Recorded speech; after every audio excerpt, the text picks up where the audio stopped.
la propuesta que nosotros tenemos, con el tema que nos encargaron, que trabajamos obviamente, es darles a ustedes herramientas de análisis y herramientas de crítica a los procesos de desarrollo y políticas públicas que tengan que ver con el uso de recursos naturales. Personas que habitan un territorio X en donde se ubican esos recursos en cuestión, ¿sí? Esto es una manera pues como de salvar la brecha que existe entre estudios ambientales y sociales, entendiendo pues que son dos asuntos que son inseparables. Eso es básicamente lo que queremos que ustedes obtengan a partir de ese módulo, herramientas, como les digo, de análisis, de lectura, y para eso se han diseñado pues estas 3 unidades. La primera que vamos a ver hoy son 2 estudios de caso, que más es un asunto como de provocación, de incitar pues como a la reflexión, al conocimiento que ustedes tienen de esos casos, evidenciar de pronto algunas estrategias para análisis que pueden ser útiles para los trabajos que ustedes están desarrollando. Entrevistas que estamos haciendo, digamos, a personajes de la iglesia, que nos digan qué significa, digamos, el oro en la religión católica, a personajes del común, pues que es el oro para eso, alguien de una prendería, de una joyería. Estuvimos en la feria minera y también hicimos como preguntas sobre eso, entonces es usar imágenes de archivo con entrevistas que podamos hacer desde el celular, con lo que es el oro actualmente en diferentes puntos pues como de la sociedad. Entonces la pregunta es como por esa representación y esa significación que ha tenido el oro y sigue teniendo. Perfecto. ¿Quién más? ¿Qué más están trabajando? Nosotros estamos haciendo, tenemos a los parques educativos como proyecto político bandera de esta administración y las transformaciones socioespaciales que vendrían a partir de ese megaproyecto, de ese proyecto en los diferentes municipios en los cuales están los 80 municipios. Tenemos como referente pues uno, que es como el objeto de estudio, y a partir de ahí se desprenderían algunas representaciones que parecen analogías con los demás cambios de los demás municipios, o incluso contrastarlos si la posibilidad, sobre todo en producción, nos da con otro municipio. A ver qué tal es en otro municipio se vive la experiencia. ¿Quién más? Adelante, nosotros estamos trabajando, Juliana.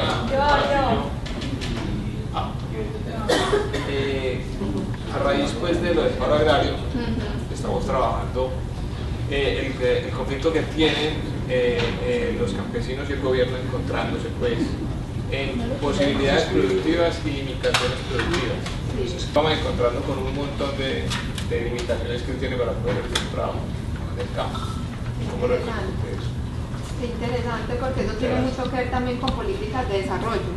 Entonces eso también lo vamos a ver algo en la próxima sesión, entonces se podría ahondar un poco en cómo se ha visto el campo desde el desarrollo. Inclusive nos encontramos con que las políticas de desarrollo propuestas desde la gobernación a veces también tienen limitaciones con las políticas nacionales. Entonces, a esos choques. Todos esos choques. Sí, que eso es un asunto también del ordenamiento territorial, que con la minería lo vamos a ver pues clarísimo.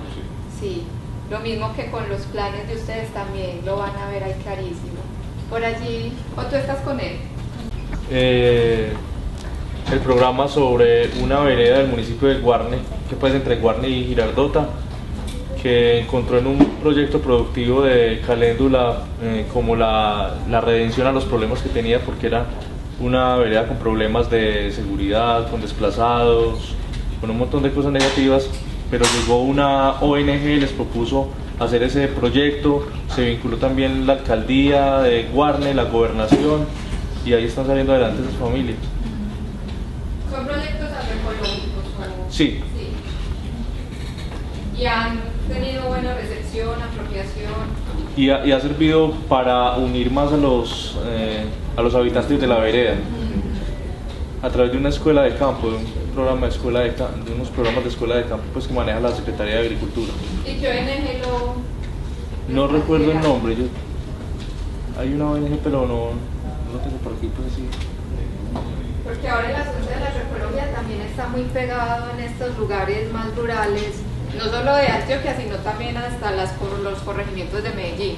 Sí. Entonces es bastante pertinente. ¿Quién más nos cuenta el proyecto? Pues hacen falta el proyecto, sabían que está Juan David que está ahí, escondido. Y Carolina, yo creo que también de pronto nos puede contar del otro proyecto, creo que son los representantes que están acá. Bueno, nosotros vamos a trabajar relación hombre-agua, tomando como ejemplo 2 municipios del departamento donde las diferencias son grandes, ¿cierto? Entonces San Carlos y la parte pues como del oriente de los embalses y donde la abundancia de agua permite pues generar unas prácticas de turismo, la parte de agricultura, bueno, en fin. Y Santa Fe de Antioquia, que es en el occidente, donde es una de las partes del departamento más áridas, donde el agua se ve como un recurso turístico, pero en algunos sectores y en otros los agricultores están pues tienen escasez de agua, entonces sus cultivos se ven reducidos y dependen mucho de las temporadas de lluvia. Entonces la idea es hacer un contraste entre esos 2 sectores que están en un departamento donde se supone tenemos gran cantidad de agua, donde generamos energía, donde la riqueza hídrica pues es grande. Entonces la idea es hacer ese contraste de esas 2 zonas. Muchas subregiones casi que se construyen concéntricamente a Medellín, entonces es muy interesante también ver qué tanto compartimos esos riesgos y esos impactos que estamos teniendo sobre el medio ambiente. ¿Quién falta? Nosotros. Entonces, allí que me están levantando hace rato. Primero yo. Tú. El tema nuestro son los convites comunitarios, ¿cierto? Que son espacios de colaboración mutua de unos vecinos con un fin común o particular. ¿En qué hemos avanzado en el tema? Pues la idea es hacer como un análisis de esos espacios en una sociedad capitalista donde todo tiene un costo, un valor. Aquí hay un trabajo, digamos, por un bien común, pues se trabaja y se aumenta además el sentido de pertenencia por las obras. ¿Y todavía nos encontramos? Sí, de hecho la Secretaría de Infraestructura está promoviendo mucho esos convites para arreglar vías terciarias. Entonces ahí es donde queremos participar nosotros, eso es lo que queremos, eso es casi que es un cubrimiento, porque es una cosa que pasa un día, desde que empieza hasta que termina, es mucha acción. Antioquia de Colores es un programa, el capítulo 52 fue un convite en Fredoña para arreglar una vía terciaria y hemos visto eso como para basarnos, pero la idea es delimitar qué día y en qué momento vamos a ir a grabar un convite que la Secretaría de Infraestructura nos diga. Es de mucha acción pues y es mirar lo que pasa alrededor de un convite comunitario. La señora que hace el sancocho, los señores que arreglan las vías, desde el día antes se dedican a buscar la comida, pues los insumos para hacer el sancocho, entonces es un espacio muy bonito de participación. Y que se ha ido perdiendo. Y se ha ido perdiendo. Se ha ido perdiendo bastante. Se llama Rubiela, que vive del oriente, en Granada. Vamos a hacer un paralelo entre ellas, como históricamente la mujer no se ha visto en Antioquia y ahora cómo se está desarrollando desde sus municipios y cómo llegaron a Medellín, ¿cierto? Que casi todas se desplazan acá para lograr sus objetivos, para lograr lo que quieren hacer y desarrollarse. Entonces lo vamos a ver, como no tenemos como la posibilidad de viajar a Urabá, que es más lejos pues que Granada, lo vamos a hacer desde acá. Ella vive acá, vive en la Villa Olímpica, trabaja, ¿cierto? Y si vamos a hacer unas cosas en Granada con el otro personaje. ¿Desde dónde vendrá ese asunto minero? ¿De dónde creen ustedes que llegue ese boom minero? Y voy a hacer la salvedad, minero de oro, porque una cosa es la minería de carbón, acá en Antioquia no tenemos petróleo, no eventualmente habrá gas, hemos explotado desde hace mucho tiempo calizas, pero ahora el boom es por la minería de oro. ¿Qué ha traído ese boom minero sobre del oro? Las consecuencias ambientales, porque pues, es por eso que se ha empezado a hablar de la minería, por el daño que se le ha hecho al medio ambiente. Y sociales también, por los grupos armados, prostitución. ¿Y por qué ahora los vemos y hace 10 años no los veíamos? Yo recuerdo cuando mi primer viaje a la costa en carro, que llegué después de Caucasia y vi un camino a Zaragoza, vi un río vuelto nada, yo le pregunté a mi papá, ¿eso por qué? Y me dijo, eso es pura minería, eso es efecto de la minería. Los daños ambientales de la minería han estado desde hace rato, porque ahora sí nos fijamos en ellos. ¿Serán los medios, serán las políticas, serán intereses? Sí, porque hay un recurso que se está yendo, o sea, supuestamente por políticas las minas deben pagar un impuesto y eso no está pasando. En la medida que se explotan, hay grandes explotadores sean grupos ilegales o no, que pasaron de cultivar coca o crear coca a explotar oro, que genera una ganancia muy rentable también, algo más o menos parecido a lo de la coca, pero que no genera ningún impuesto, no paga ningún impuesto. Entonces, ¿y por qué le vino a preocupar al gobierno ahora? Si ustedes ven planes de desarrollo desde el primero, que ya se me olvidó la fecha, pero fue como en 1960, hasta antes de los dos periodos de Uribe y más con el de ahora de Santos, la minería de oro no importaba. La minería de oro se sabía y se reconocía que la hacían los pequeños mineros, que era una cosa tradicional, informal, ilegal. No se hablaba aún de criminal, pero no importaba.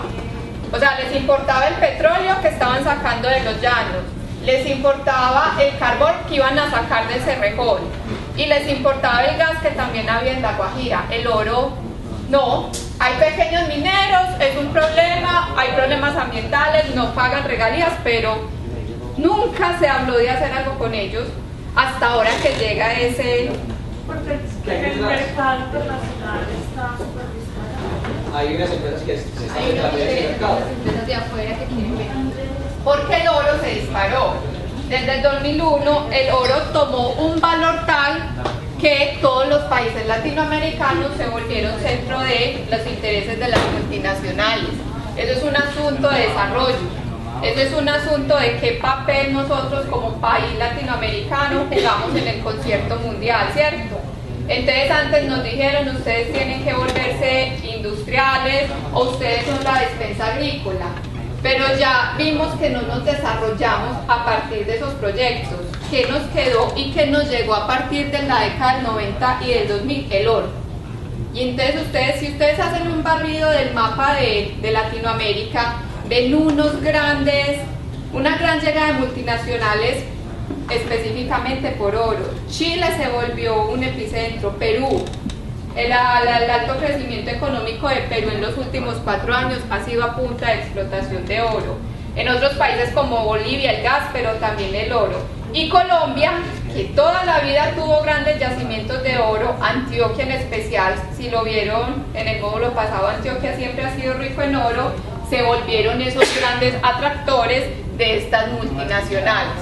Este es un mapa, y eso que está muy desactualizado, sobre empresas mineras en Colombia, y los rosaditos chiquitos son los títulos o solicitudes de exploración de títulos que hay en todo el país. Está también la Gran Colombia Gold, que está en Segovia, que está en Marmato, y no recuerdo en qué otro departamento está. Están todas las explotaciones de un consorcio que maneja el Cerrejón en la actualidad. Está Pacific Rubiales también. Entonces estos países latinoamericanos se vuelven lugares ideales para que lleguen estas grandes transnacionales, porque además en asuntos de impuestos y de beneficios económicos les damos bastantes beneficios económicos que hacen que esto sea un negocio muy fructífero para ellos. Hay ahora en el suroeste una región tradicionalmente agrícola cafetera que la quieren volver minera. Entonces hay zonas agrícolas, hay parques, hay reservas, hay resguardos indígenas y comunidades indígenas. Entonces lo único que vemos, una de las tantas cosas que puede ver uno viendo estos mapas es la cantidad de conflictos potenciales, activos o que se pueden generar a futuro. Los ciudadanos del común, la participación en este tipo de proyectos no existe, no está contemplada. Genera problemas económicos que los vamos a ver y genera otra serie de conflictos que ahorita vamos a analizar entre todos.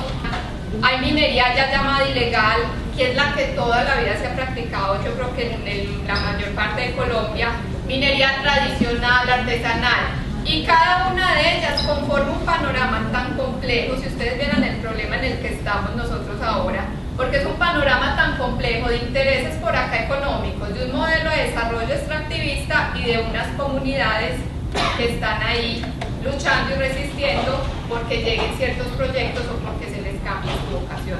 Entonces el panorama minero en la actualidad es bien complicado, y es más complicado porque, como les digo, es una política de Estado. Es una política de Estado en la que hasta el momento poca incidencia ha tenido. Entonces, ¿por qué hablamos nosotros de conflictos socioambientales? Porque no queremos mirar solamente el daño ambiental, ¿cierto?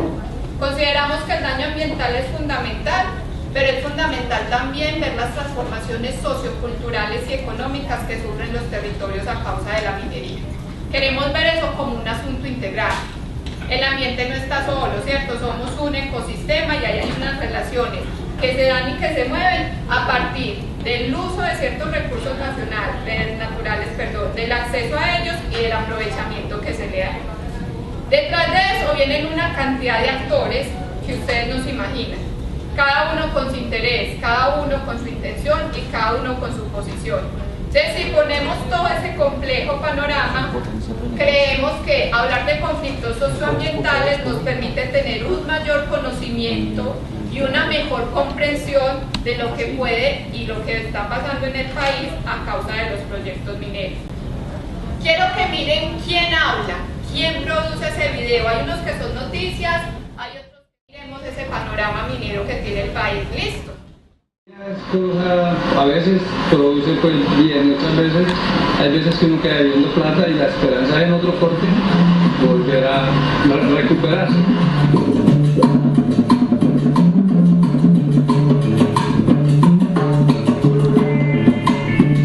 Miles de minas ilegales han surgido en todo el territorio. Usted lo mira, es como si fuera la luna. Estos excavadores de oro vienen desde varios kilómetros a la redonda y se instalan en pequeños pueblos junto a las minas.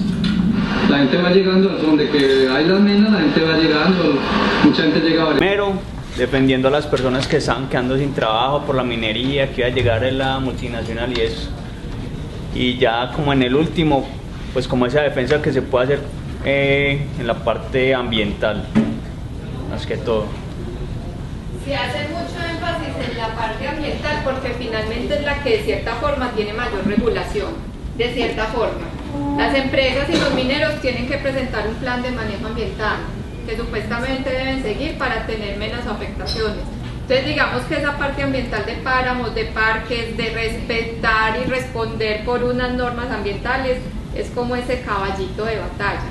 Sin embargo, ustedes se acuerdan lo que pasó hace 3-4 meses con la Drummond en Santa Marta, todo el vertimiento de carbón que hubo, que hasta el momento no ha habido ninguna compensación y uno pues igual se pregunta, ¿será que económicamente se compensa el daño ambiental que se hizo? Entonces lo ambiental es un fuerte ahí, pero como dice Andrés, el asunto social también va marcando ahí, el asunto económico, el asunto laboral. ¿Qué más ven ustedes ahí? Pues como el interés de un pueblo, en el caso de Támesis, el interés de los ciudadanos, en el caso pues, de las futuras generaciones, el interés de, bueno, de los que podrían ser afectados como campesinos, no recuerdo los otros. Pero sí hay como, sí se evidencia que hay diferentes intereses pues desde la posición que cada uno está. Exacto. Pero yo sí veo que es un solo lado, o sea, hay un solo lado, no hay como una media contraparte, pues algo que me indique una contraparte, así se habla la posición desde el Estado y no desde las empresas. Yo les iba a traer un video, pero era de Mauricio Cárdenas de 30 minutos, entonces sí. Y las empresas todas son en inglés. Y les digo eso porque supuestamente las empresas tienen que socializar los proyectos, pero todas las socializaciones son en inglés. Entonces imagínense, llegan a un municipio, ¿en qué queda la población? No, esto es maravilloso, esto es lo mejor. Entonces por eso tampoco traje, pero sí es de un solo lado. Es de un solo lado, pero si se dan la tarea de buscar los discursos estatales y los discursos de las multinacionales, van a encontrar muchos ejemplos, sino que son más elocuentes, promueven mucho las ventajas, pero de los riesgos hablan poco. Listo, dale Andrés. Pues para complementar, pues yo estuve en la instalación de la feria minera, ¿cierto? Porque estamos haciendo el registro pues del evento y todo el asunto. Entonces, resulta que acá también hay un boom pues como con la parte del carbón, ¿cierto? Y se está exportando a China. Pero resulta que Estados Unidos ya no está optando por ciertos recursos, entonces a ellos les está sobrando el carbón porque están explotando otro tipo de recursos y entonces ya están vendiendo el carbón a un precio más bajo. Entonces ya lo que nosotros estamos produciendo entre comillas ya nos vamos a encartar con eso porque ya van, pues ellos van a dar pues a precio regalado su carbón, porque entonces eso va a ser un problema bien bravo. Sí, porque finalmente nosotros somos dependientes total del mercado. Hace poquito bajó el oro y también entró como en crisis. Todas las compañías multinacionales pararon proyectos. Porque no, en el Cerrejón, que es minería de carbón, iban a desviar el río Ranchería para ampliar el Cerrejón, pero entonces como el carbón está tan bajo, también el proyecto se paró. Entonces digamos que hasta ahora esas son las únicas herramientas que paran proyectos. Y eso es el problema en Bajo Cauca, en Segovia. No sé si vieron a principio de año la cantidad de muertos que hubo de asesinatos por vacunas y empresas también que empiezan a entrar en ese juego. Ustedes miren la diferencia, yo les traje esas dos fotos para eso. Eso es una explotación minera tradicional, artesanal, podemos llamarla ilegal porque no tiene título, listo, pero entonces en la de arriba ya se ve como esa mano fuerte del Estado, ya vigilando, ya castigando, ya penalizando y ya tratando de negar una práctica que ha existido toda la vida y que se niega desde el mismo Código de Minas. Si ustedes cogen el Código de Minas ahora y la propuesta que hubo hace poco, ya no se habla de minería tradicional, ya no se habla de minería a pequeña escala, sencillamente se borran y se habla de minería y a todos se les mete en el mismo paquete. Otra cosa es la minería informal. ¿Cuál es la informal? Yo puedo ser minero legal pero informal. ¿Por qué soy informal? Porque no tengo unas condiciones laborales como lo manda la ley, porque mis mineros no están en riesgos de salud ni pensiones, entonces eso lo hace informal. Pero digamos que esas son prácticas tradicionales de la gran mayoría de los mineros acá en la región. Se destacan los conflictos ambientales, ¿cierto? Y son muy impactantes ver esas imágenes de deforestación, de ríos contaminados, de saber que uno ya no se puede comer un bagre tranquilamente sacado del Magdalena porque probablemente tiene mercurio. Entonces esos son problemas muy tesos y digamos que han sido los más mediáticos, ¿cierto? ¿Qué pasa? La minería a pequeña escala nunca se ha controlado, la minería tradicional no se ha controlado, entonces obviamente ellos todavía habían utilizado su mercurio, saben que es malo, pero es la única forma de beneficiar el oro, lo mismo que el cianuro y todo lo vierten a los ríos. Eso no lo podemos negar, ¿cierto? Tampoco hay que idealizar la minería tradicional porque tiene sus efectos nocivos en el medio ambiente, los tiene. Pero resulta que a veces nos dicen que son las grandes mineras las que controlan esos efectos y tampoco. O sea, las grandes mineras también utilizan las mismas técnicas y antes más intensivas a mayor escala, o sea que el grado de degradación del ambiente se intensifica y es mucho mayor. ¿Es más tratable? Sí. ¿Que falta como presencia estatal en regulación? Sí. Pero entonces eso son políticas de Estado que hay que empezar a trabajar. Hay afectaciones económicas porque, como les digo, las regalías no son tantas. Las regalías se quedan más en los beneficios que les ofrece el Estado a las empresas para que lleguen acá. Nosotros estuvimos en un foro el viernes donde finalmente estudios de Contraloría han mostrado que no es negocio. Que el negocio puede ser particular, pueden ser intereses particulares. Que el negocio puede ser sencillamente una visión tan ciega del desarrollo que cree que eso es, que con eso se va a liberar del problema de los pequeños mineros, que va a tener una gran empresa, pero ese no es el negocio. ¿Cómo están las cosas en Colombia? No es el negocio. ¿Por qué lo siguen sosteniendo? Eso sí les toca a ustedes, a los que sean reporteros, indagar.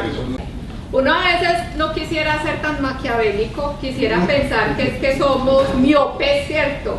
Que en esa idea de estar alcanzando siempre lo que hay allá en el norte y de sentirnos tan subdesarrollados, creemos que ese es el camino y que es una miopía total en políticas de desarrollo, pero que hay intereses políticos que no se pueden negar porque, como dice el compañero, muchas de estas mineras también tienen capital nacional.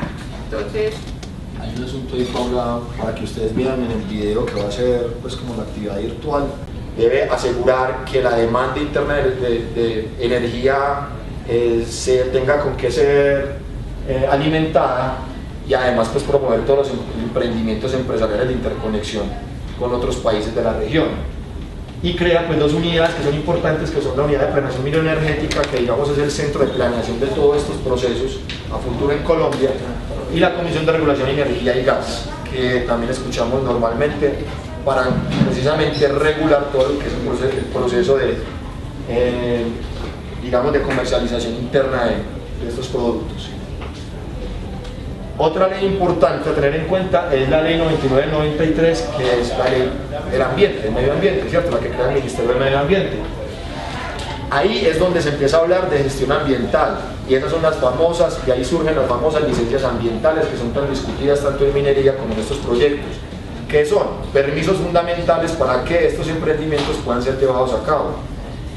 Es decir, tienen que identificarse los impactos que va a haber en el medio ambiente y cómo se van a sostener, cómo se van a paliar y a recuperar esos impactos negativos. Y dentro de ese paquete, ojo con esto, se metió todo el paquete social. Entonces, cuando hay una licencia ambiental y unos planes ambientales, dentro de ese plan generalmente hay un componente que tiene que ver con el componente social, que son los impactos sociales y culturales que ahora tienen el territorio o allá.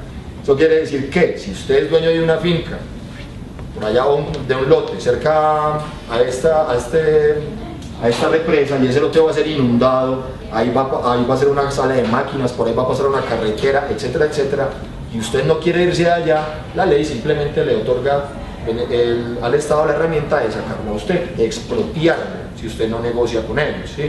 Que eso es también un generador de conflictos que son muy evidentes, como desplazamientos, y también en parte entrada de grupos ilegales que pretenden barrer con la gente que hay allí, que de alguna forma se opone al proceso y que están siendo muchas veces patrocinados por intereses privados. Bueno, dentro del plan, anteriormente dentro del plan, y eso ya nos aterriza un poco al asunto de la gobernación, dentro del plan de desarrollo de la gobernación, pues este proyecto está contemplado como un proyecto estratégico en el cual se identifican beneficios y también posibles riesgos que hay que entrar pues como a trabajar, pero hasta ahí, no hay mayor desarrollo al respecto. Dentro del plan de desarrollo departamental no se ubica muy bien cuál es el modelo de desarrollo y cómo esto se engrana en el modelo de desarrollo que propone ese plan. ¿Por qué? Porque evidentemente eso es un proceso de tiempo atrás que simplemente esta gobernación le toca asumir. Pues no hay otra manera, esto ya no tiene, digamos, reversa, agencia de intereses y de tensiones. Y esos intereses y esas tensiones están soportados por actores. ¿Pero qué es un actor? ¿Sí? Un actor no es cualquiera que aparece en el video, ¿sí? No es el fondo, no es el que pasó por el parque. Un actor no es Pepito Pérez de tal municipio. Un actor puede ser un individuo, un grupo de personas organizados, formal o informalmente, que sostienen una posición, que tienen un interés en ese conflicto y que tienen injerencia en ese conflicto. De modo que no es cualquiera un actor, ¿cierto? Porque simplemente vive en este territorio. Un actor es quien vive en ese territorio, quien tiene un interés, quien juega un rol en ese proceso. Esos son los actores que hay que identificar ahí, ¿listo? Para que tengan esa claridad. Identificar la voz y el enfoque de quien produce el material audiovisual y cómo esto afecta la manera en que es presentado el conflicto, que ahorita pues le estabas hablando vos. En el caso de la minería no teníamos una contraparte clara. Estos dos casos que presentamos son dos posiciones claramente más que opuestas, pues que evidencian ciertos asuntos y que otros los tocan de manera soslayada. Pero antes de que comencemos a verlos, yo quisiera que acá entre todos exploráramos básicamente ustedes qué referencias tienen del proyecto Hidroituango. Entonces hay que tener cuidado con eso, que uno no lo coja del asunto como si esto se inventó ayer. No, nada, esto es un proceso con una visión de desarrollo y unas apuestas económicas claras que uno puede de alguna forma prever. ¿Listo? La verdad es que, por ejemplo, Hidroituango tiene una característica muy similar con respecto a ese proceso histórico de la ausencia del Estado. Los conflictos sean los que estamos viendo ahora, diferentes seguramente del oriente antioqueño o de lo que puedan ser otros emprendimientos. Esa visión es fundamental y es lo que ustedes como realizadores audiovisuales les puede dar un plus de cómo presentar un proceso, porque efectivamente uno no puede decir Antioquia y las represas, ¿sí? No todas fueron iguales. ¿Cuáles son esas características? La presencia del Estado, de grupos ilegales, de economías ilegales, etcétera, etcétera. Fundamental eso pues como para el trabajo también de lo que estamos hablando ustedes están haciendo. Pues el remate, el politicazo, pues que aparte de eso está el plan integral hidroeléctrico Hidroituango, que son $100 millones, que la idea es invertir en la zona, pues lo que decían ahorita, vías, infraestructura, colegios, agua, educación de este tipo, y es como tratando de superar ese impacto que van a tener allá. Y dicen, no sé si el dato es correcto, que es la segunda obra de infraestructura más grande del mundo que actualmente se está haciendo. Pues la primera, según nosotros estamos trabajando, es Autopistas de la Montaña por los montos, pues. No sé, esta se ubica también dentro de las primeras. Las 5 creo que pero es por el monto de dinero que está puesto ahí. Pero también porque ha sido relevante, porque se volvió un tema relevante. Lo mismo la pregunta ahorita de Paula, ¿por qué, en qué momento esto se nos volvió un tema relevante? ¿Es un tema viejo, un tema que se conocía, un asunto que listo, es una apuesta económica, la construcción de toda la represa? Entonces, vuelve a tocar los mineros, de cierto modo vuelve a tocar los mineros de toda la franja del cañón del Cauca. Toda esa minería artesanal la va a tocar, la anula, de cierto modo, porque yo tuve la oportunidad de estar en un programa y con un minero en todo cerca del puente pescadero, y él me decía, es que yo acá me voy a ir, pero yo voy arriba a seguir haciendo, o sea, esto es lo único que sé hacer. Aquí no me pueden decir a mí que me tengo que ir a una finca a cultivar maíz, que yo no sé cultivar maíz, yo sé hacer es minero. Claro, el asunto se nos vuelve relevante por lo social, ¿sí? Ustedes saben lo que está pasando con las personas que están en la Universidad de Antioquia en este momento. Bueno, el líder de Ríos Vivos que asesinaron la semana pasada, los desplazamientos, los asesinatos, el asunto de los cambios de economía, en fin, la inseguridad sobre todo. La seguridad ha sido lo que más nos ha puesto pues como este tema vigente. Y eso es importante, pero eso tiene un trasfondo entonces. Muchos de los actores sociales que están en contra del proyecto es una gran desventaja, porque ha propiciado el desplazamiento, el despojo y el cambio de vocación. Y además porque muchas de las personas que trabajan allá, por ejemplo como mineros barequeros, siempre han sido independientes, trabajan de su cuenta a riesgo y administran su tiempo. ¿Quién dice que todo el mundo que trabaja quiere ser empleado de alguien? ¿Quién quiere siempre dejar su independencia en favor de trabajar en los términos formales como si eso fuera lo que, digamos, el ideario compartido por todos?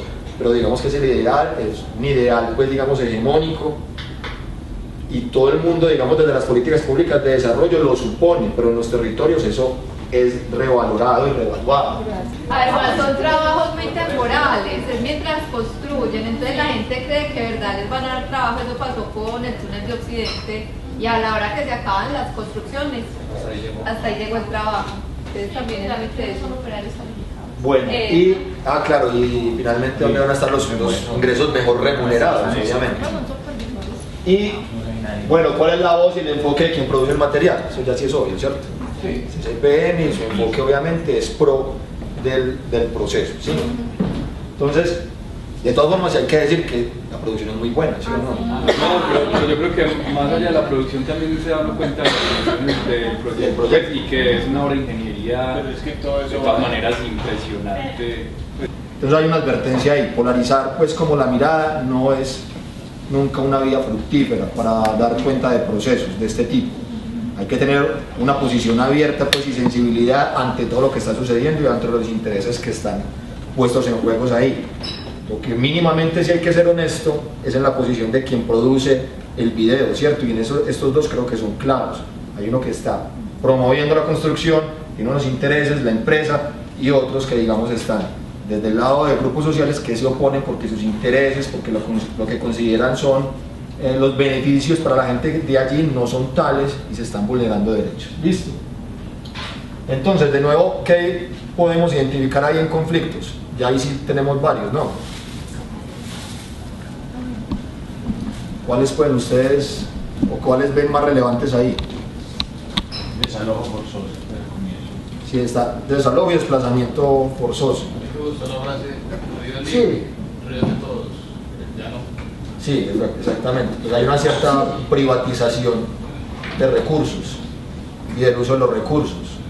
La falta de sensibilización, digamos, inicialmente del proyecto hacia los habitantes, que fue ya, cuando ya estaba armada la cosa, fueron como a sensibilizar. El nivel de participación en estas cosas es muy importante. ¿Por qué? Porque no hay una legislación clara al respecto. Lo mismo que pasaba con el que nos contaba Pablo. Entonces muchas veces la participación se resume en información. Sí, socializamos, ustedes ya conocen, y esa es la participación. Pero esto empieza a tomar fuerza precisamente porque hay organizaciones, porque hay sociedad civil interesada que se empieza a organizar y a exigir, ¿sí? Y a utilizar otros medios de ley y algunas veces de hecho para exigir pues su derecho a definir qué es lo que está sucediendo con el territorio del que ellos hacen parte. Y eso es lo que está sucediendo acá. Y a partir de eso surgen los proyectos como el macroproyecto de Hidroituango, ¿cierto? Cómo paliar todo ese tipo de conflictos que se están dando allí a partir de una inversión que en inicio no se tenía prevista.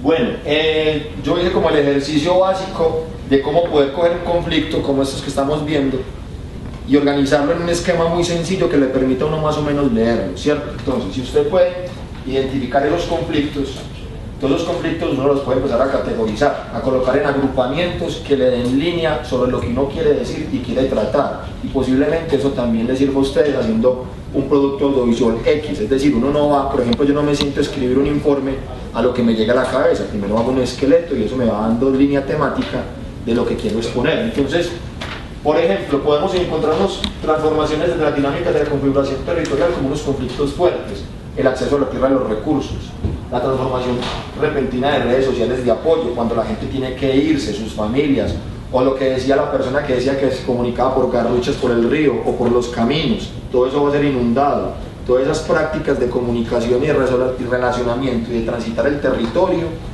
eso va a transformarse. Los cambios violentos en las prácticas y vocaciones económicas territoriales, pasar de la agricultura, a la minería, a ser empleados ya de una empresa o a otros sectores de la economía como el de servicios, por ejemplo, que nos estaban comentando ahorita. La transformación y desaparición de técnicas tradicionales de comunicación territorial. ¿Cuáles son las visiones de desarrollo que subyacen al proyecto Hidroituango? ¿Sí? Hay unas visiones de desarrollo ahí que entran en colisión. Y cómo es entendida desde, digamos, la sociedad o los grupos sociales que allí viven. Hay unas concepciones diferentes de los recursos. Y esas concepciones dan pie a formas de relacionarse distintas con los recursos. Si uno ve al medio biofísico como una fuente de riqueza financiera, lo va a tratar de una manera. Si uno lo ve como una fuente de riqueza, de recursos de supervivencia y una fuente de referentes culturales, la relación va a ser muy distinta, que es básicamente lo que subyace a estos dos videos que hemos estado viendo también. ¿Qué tipo de relaciones hombre-naturaleza subyacen al proyecto? ¿Cómo está la sociedad metida en todo ese asunto? ¿Cuál es el papel que juega la sociedad ahí? ¿Sí? ¿Cómo influyen este tipo de relaciones sobre el conflicto socioambiental? Eso es fundamental, la visión que tengamos del medio, la visión que tengamos de nuestra posición en el medio, tiene que desembocar en una manera específica de desarrollar ese conflicto. Y por último, si existen visiones alternativas, y algunas ya las hemos visto ahí, hay posiciones ahí respecto de no construir, por ejemplo, infraestructuras de ese tipo mientras existan procesos de conflicto en Colombia. Hay algunas personas que argumentarán posiciones intermedias y otras que simplemente dicen que eso es irrelevante. ¿Listo? Entonces son simplemente entonces estrategias de las que ustedes pueden echar mano para analizar un conflicto o un caso específico y que posiblemente ustedes puedan utilizar cuando en la actividad virtual tengan que ver el documental de Ronaldo Langlois sobre Por todo el hombro de Colombia y otro que es un documental de un proceso en el Cauca, que es la toma, un territorio que también tiene intervención de minería y de hidroeléctricas, para que vayan pues como rastreando un poco, haciendo el ejercicio de analizar este tipo de procesos. No sé si queda alguna duda de este tema. Pregunta o comentario. Bueno, yo creo entonces que sí, me fue la mano. Efectivamente, cerramos por acá, no sé si tiene algo que decir entonces. Nos vemos entonces la otra semana, gracias.